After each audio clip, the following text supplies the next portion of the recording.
É isso aí, galera, sejam todos bem-vindos a mais um vídeo do canal com mais informações do Palmeiras, que deu um show no Brasileirão, vencendo o Juventude por 4-1, é isso mesmo. O Palmeiras é mais líder do que nunca, 3 pontos agora na frente do Flamengo, e nós vamos conferir, claro, né, os melhores momentos dessa partida com os nossos amigos da ESPN Brasil. Então já vai se inscrevendo no canal e deixando seu like para ajudar o canal a crescer, a gente trazer mais conteúdos do Palmeiras para você. E é isso aí, sem mais delongas, bora conferir o vídeo de hoje, vamos lá. Vamos lá, o Palmeiras recebeu o Juventude e venceu 4-1, fez 4-0, levou um gol no fim. Professor Celso Unzelt, com data FIFA, jogadores esparramados por seleções, lesão, suspensos, problema zero. 3 pontos, segue o líder, o professor. Boa noite. Zero, Felipe, boa noite a você, ao Jean, ao Vitor Bida, na ordem alfabética. O Palmeiras fez uma partida que talvez não fizesse se tivesse todos os titulares. Veja só como é o futebol, né? O Palmeiras com muitos problemas de todas as ordens hoje, a gente convocada, a gente machucada, a gente suspensa, no caso do Vitor Roque, e não tomou conhecimento de um adversário que sim, é um adversário frágil, praticamente rebaixado, pior defesa do campeonato. O próprio jogo do Juventude hoje, eu comentava aqui com o Ivan, com o Jean, caiu do céu o gol de honra do Juventude, porque nem para isso o Juventude jogou hoje. Mas o Palmeiras fez a parte dele e muito bem. Você na abertura dizia que nós vamos discutir aqui qual é o impacto disso no campeonato. O impacto é que o Palmeiras torna-se de fato líder. Ele já tinha aquele jogo a menos em relação ao Flamengo, abre uma diferença que é muito importante para essa semana, né? Porque o Palmeiras joga com o Bragantino, o Flamengo tem um clássico contra o Botafogo e os dois se enfrentam na semana que vem. Então, para a perspectiva do campeonato, o Palmeiras mostrou hoje que mesmo num dia como o que teve tantos desfalques, consegue se superar no sentido coletivo, no sentido individual também. Os Brunos fizeram, além de gols, né? O Fux e o Rodrigues, gols pela primeira vez com a camisa do Palmeiras, fizeram bons jogos. E no caso do Bruno Fux, eu acho que ele ocupou hoje a função onde o Palmeiras mais sofreria com desfalques, tem até reposição para as outras posições, ali era uma posição delicada, e se saiu muito bem, foi uma noite perfeita no Allianz. Torcedor palmeirense que costuma encontrar a gente na rua, não só o palmeirense, torcedor que te encontra e fala bem lá do meu time. Hoje nós vamos falar, porque realmente, jornalisticamente, nós temos motivos para isso.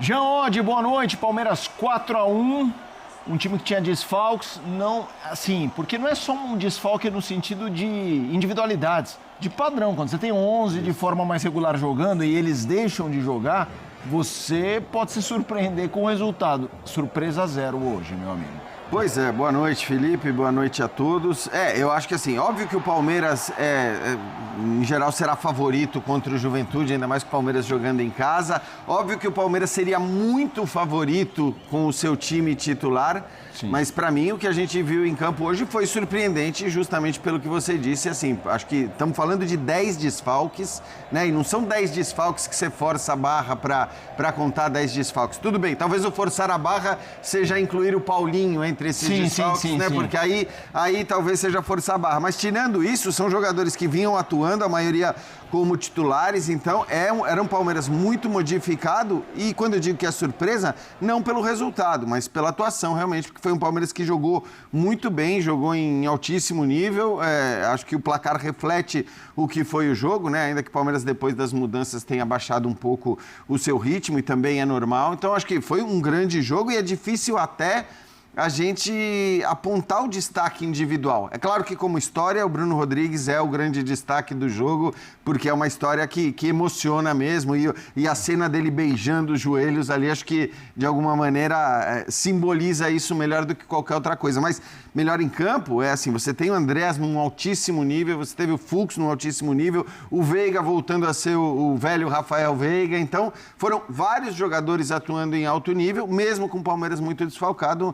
Uma vitória impressionante. E é impressionante, né? Como o Palmeiras, de uma hora para outra, virou a chave. Porque eu me lembro do Birner falando aqui que o Palmeiras não jogava bem, embora conseguisse os seus resultados. e eu concordava com ele. O Palmeiras não fazia grandes jogos. E aí foi de uma hora para outra, né, de um momento para o outro. Acho que depois da eliminação para o Corinthians... Na virada contra o Ceará, na quando Copa... quando ele acha os dois atacantes. Quando ele acha os dois atacantes. Foi. Mas, pois é, hoje não tinha os dois atacantes, né? Sim. Que acho que foram vistos por nós como o momento da virada. Na hora que jogo contra o Ceará, quando ele põe os dois atacantes, né, durante o jogo, a partir dali o Palmeiras começa sempre a jogar muito bem. E não apenas a vencer os seus jogos. E hoje, com o time completamente modificado, manteve esse alto nível de atuação. Então, acho que é realmente uma partida para ser elogiada. Esse jogo do Ceará me marcou, Birner, que eu tava no pós-jogo, que eu não me lembro se era linha de passe ou Sport Center, e tava um jogo amarrado e tudo mais, entra o Flaco, porque o Vitor Roque estava em campo, e a coisa muda. Poderia ter esse retrocesso, porque era um Palmeiras naquele momento que criava muito pouco. Até conseguia um ou outro resultado, mas assim, não conseguia fazer gols. A gente podia ver uma versão desse Palmeiras hoje que ganhasse de 1-0, de repente com 2, mas a fórceps não foi o caso. Foi numa boa, ok, dada a devida fragilidade do adversário. Mas assim, eu costumo brincar assim, é frágil. Então vai lá e ganha de 4-1, porque assim, se for frágil, todo mundo vai lá e ganha de 4-1. É que nem o Vitória quando o Flamengo ganha de 8. Isso, então, fala, gente. E é isso. A gente está acostumado a ver times e seleções sofrerem muitas vezes contra times que são frágeis, como o Juventude é frágil e dificilmente vai se salvar do rebaixamento, né? Acho que é muito frágil o Juventude, mas muitas vezes contra time fechado você tem dificuldade. Cruzeiro no hoje do Sport, por exemplo. Nenhuma, Vamos lá, Birner, boa noite pra você. Boa noite, Felipe, boa noite, Jean. Calçado é o hábito de virar pra cá. Uma honra. Professor pro professor. Professor Celso Zero, que promoveu a Calçado. Aos fãs do esporte. Esse jogo mostra, primeiro, a força do elenco do Palmeiras. É óbvio que, se olha o elenco, o time que entrou em campo comparado com o Juventude, e não dá para comparar, mostra a força do trabalho do Abel, porque, obviamente, é um time muito bem treinado e hoje ele fez algo que, no mundo, Abel Ferreira era uma ficção, uma utopia. Ele jogou com 2, entre aspas, volantes que não são volantes, de marcação. São caras que constroem muito, sabendo da fragilidade do Juventude, mas a versão tradicional do Abel sempre teria uma precauçãozinha para evitar que o time tome um gol e desande, ou seja, ele está muito confiante na equipe e bota uma pressão enorme no Flamengo. Esse resultado, por mais que seja previsível, eu concordo com o Jean, eu achava que o Palmeiras ganharia, mas eu não achava que seria tão fácil e rápido como o Palmeiras... Especialmente rápido. Porque isso tem sido uma marca. O Palmeiras resolveu assim contra o Inter, o Palmeiras resolveu assim o jogo de ida das oitavas de final fora de casa desse jeito, né? No Peru. O Palmeiras tem resolvido algumas partidas assim contra o Vasco da Gama. Não tem sido uma novidade. Quando você muda muitos jogadores, mas você tem um timaço em campo e perde os seus 2 principais atletas dessa virada, como se chama a atenção, de qualidade de jogo do Palmeiras, você imagina que talvez o time sofra um pouco, mesmo sendo favorito e com muita capacidade de ganhar do Juventude. E o jogo foi muito fácil.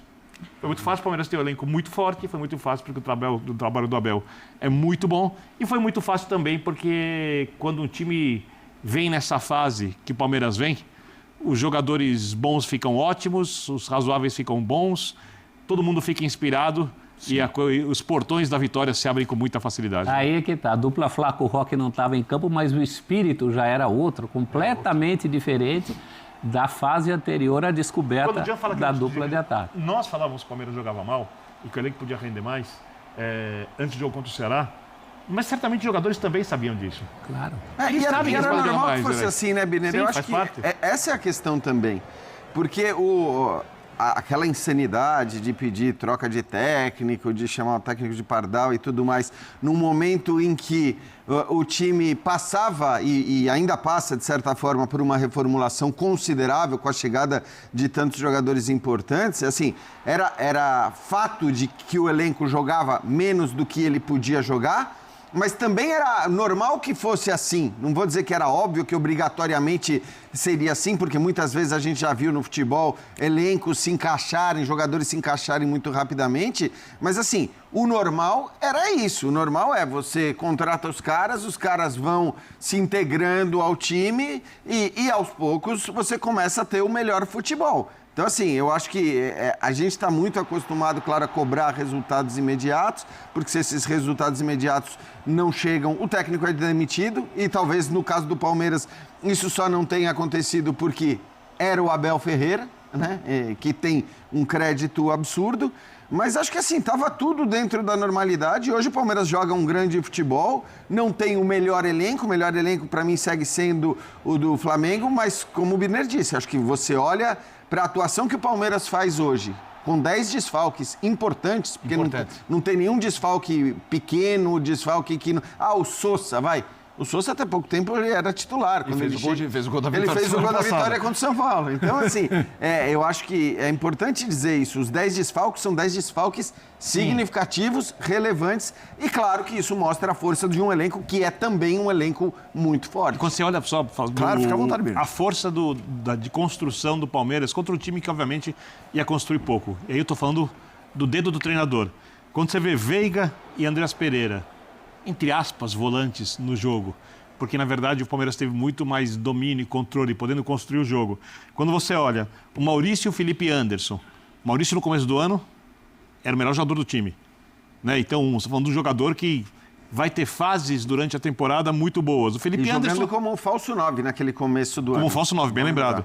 O Felipe Anderson que se encontrou. O Palmeiras demorou, provavelmente se fosse outro clube, ou talvez no Flamengo não, talvez sim, mas teriam descartado o jogador que foi contratado para ser um destaque, demorou, se encontrou.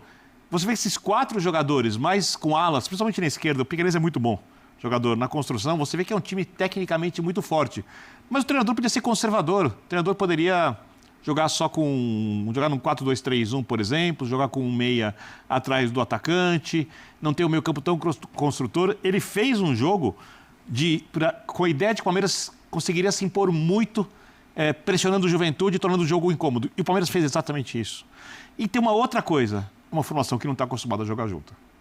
Isso poderia pesar também. Isso é o que mais me chamou a atenção. Eu também. Porque você fala de desfalque, e hoje em dia leituras de futebol são muito no óbvio, né? As pessoas ficam olhando os nomes, fala fulano não tem a qualidade de Beltrano, de Cicrano, mas o pior de um time que não seja o titular, um time desfalcado, um time que poupe, é perder o espírito coletivo, é perder a coletividade. Hoje foi um jogo muito coletivo do Palmeiras. É só olhar a seleção brasileira.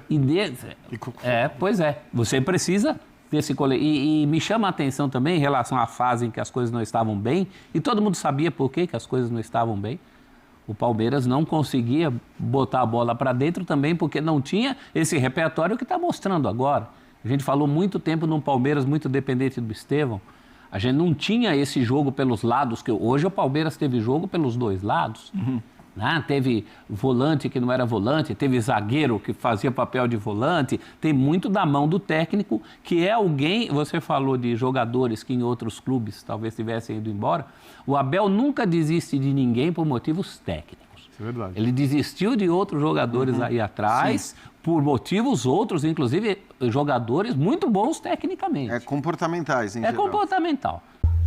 É isso aí, galera, esse foi o nosso vídeo de hoje com essa vitória, né? Um show do time do Palmeiras, mostrando que não tem exatamente aquele time reserva ou time titular, né? Os dois times do Palmeiras acabam sendo muito forte e demonstrou também no jogo de hoje. Beleza, Juventude não tá muito bem na tabela, mas foi com aquela tranquilidade padrão Palmeiras mesmo, né? Sempre facilitando o que as pessoas acham que seria muito difícil, né? Muita gente apostando aí no Juventude, não sei o porquê, achando que o Juventude ia dificultar demais pro Palmeiras. A verdade é que o Verdão marcou ali muito rápido e o Juventude praticamente não estava vendo o jogo, né? Não estava conseguindo entrar na partida. Mas aí depois do quarto gol, o Palmeiras deu uma tranquilizada e já garantiu aí os 3 pontos, que é o mais importante. E agora é líder, né? Simplesmente isolado. Tava com esse jogo a menos e agora consegue ficar a 3 pontos do Flamengo, que é muito bom. Nós sabemos que o Palmeiras dificilmente perde e agora é conseguir administrar esses pontos, torcer para os adversários que está chegando aí, Flamengo e Cruzeiro, derrapar para quem sabe aí conseguir garantir o título de 2025, né? Gostaria que você colocasse aí nos comentários o que você achou desse time, entre aspas, né, reserva do Palmeiras. Muita gente achando que não ia dar certo, que o Veiga não ia bem, né? Ou que o Bruno Rodrigues aí talvez nem ia jogar, mas entraram, jogaram muito bem, conseguiram marcar gols e ajudar o Palmeiras para esse jogo.